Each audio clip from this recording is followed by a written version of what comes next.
उद्या दुसऱ्याकडे जा.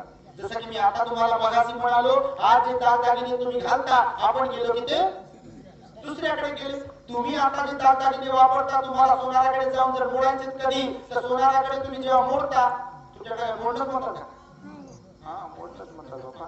तर सोनाराकडे जाऊन जेव्हा विकता तुम्ही ते सोनं कुठल्या कारणास्तव, तर सोनार असं म्हणते का, हा द्या तुमची पोत माळ काय जे असेल सोनं, मी इथं लटकवून ठेवतो, अडकवून ठेवतो, आणि जे दुसरे ग्राहक येतील त्यांना म्हणतो बा घेऊन जा.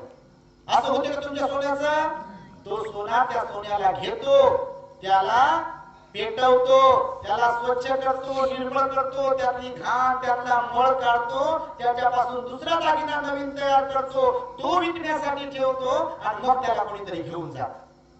आहे का आपली संपत्ती आपल्या हातात? संपत्तीवर आपला मालकी हक्क नाही आहे. संपत्तीवरचं सुद्धा नाव गाव आपलं जे काही आहे, संपत्ती कायमस्वरूपी आपल्याकडे राहत